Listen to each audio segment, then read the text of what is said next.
Kasi ngayon, at present moment, naiintindihan ko, tapos later on mawawala sa akin. Kasi okay lang po yun, walang problema. Okay, so ngayon ulitin po natin. Pinalakasan ko po sa inyo yung gas, di ba? Kasi ang nangyayari po sa press din ng gas, masyado kayo nagiging maingat. Ngayon, ang tendency, matagal ninyong mapalakad ang sasakyan. Then, sa sobrang ingat natin, dyan din nangyayari na akala natin may gas na, wala pa rin pala. So kaya, nagsya-shut off. Ngayon, pinalakasan ko sa inyo yung gas. Then, ang sabi nyo, baka tumulin. Hindi po siya tutulin. No? Basta si clutch, i-release nyo po siya dun sa unang galaw. Pakiramdaman nyo yung unang galaw niya. Hindi po siya tutulin basta nasa working level lang. Pero pag ang clutch ma'am na i-release nyo over to the working level or bigla nyo siyang na-release, maaring yung sinabi nyo pong tutulin, maaring nangyari. So, nasa clutch siyang ano? Nasa clutch pa rin yung kumbaga pinaka-susi niya para bumili siya sa pamamagitan ng gas. Kaya nga po meron tayong tinatawag na working level. No? Dahil yung working level na yun ma'am, yun po ang magpapagalaw ng maganda sa sasakyan.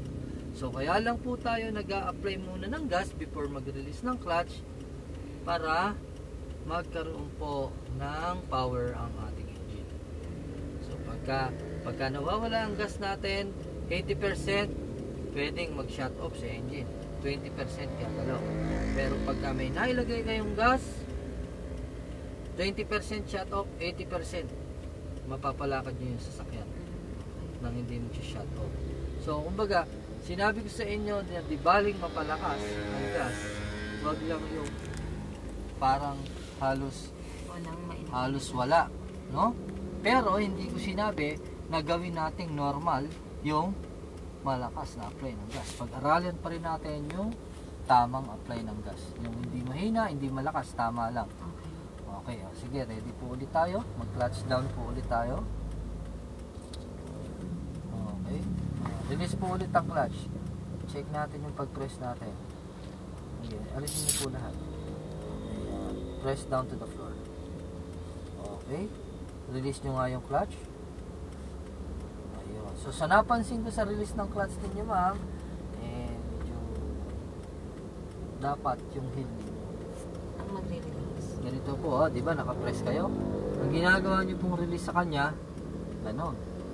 So, ang tamang pag-release ng clutch, no, together, no, taas muna natin yung heel, then knee, para mas maramdaman po ninyo yung first move. Okay, gear 1. Ayan. So, mas mararamdaman nyo. Then, yung posisyon ng paa ninyo kay clutch pedal, kung i-release nyo yung heel tsaka yung knee ninyo, ganyan. Then press.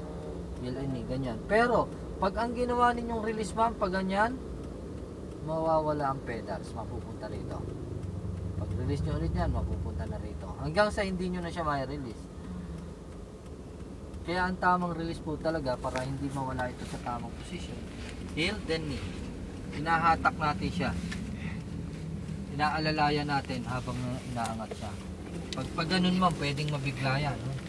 Kasi dadasog yung paan yung ganun. So mawawala. Okay, sige, gear 1. Okay, apply po tayo ng gas. Steady. Okay. Heel and knee. Medyo bilisan yung release. Up. Po yan, tingnan nyo, ang ganda po ng takbo niya, oh. Okay, clutch down, then brake slowly. So yan yung stopping procedure. Stopping procedure sa gear 1, ma'am. Take note, ano? Stopping procedure sa gear 1, clutch down, then brake. Iba yung stopping procedure sa gear 2. So mamaya natin na anuhin yun pag nag-shift na tayo. Okay, so medyo i-concentrate lang po muna natin tong stop and go natin.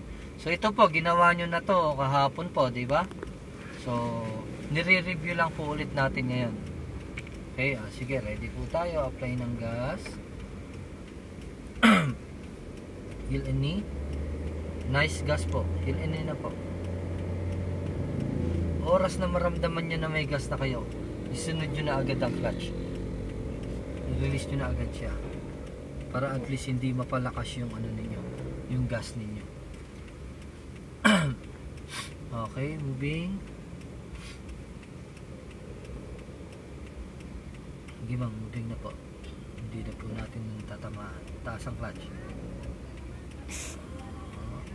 Stop. Tagal, di ba? Ayun, inabutan po kayo ng marami, oh. Okay lang. Baka biglang mabunggo pa. Marunong na ako. Hindi po mangyayari. Okay, gas po. Kasi di ba hindi naman sila ngiiwan sa akin. Ako ngiiwan sa kanila.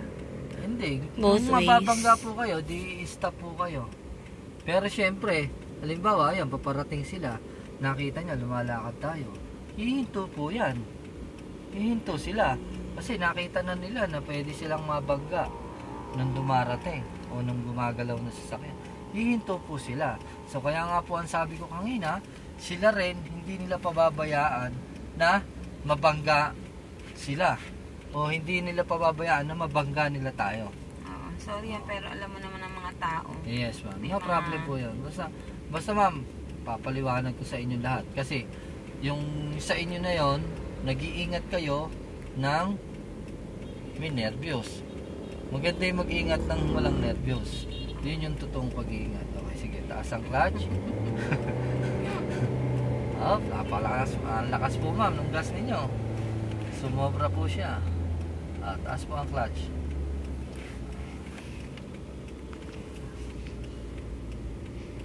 Yeah.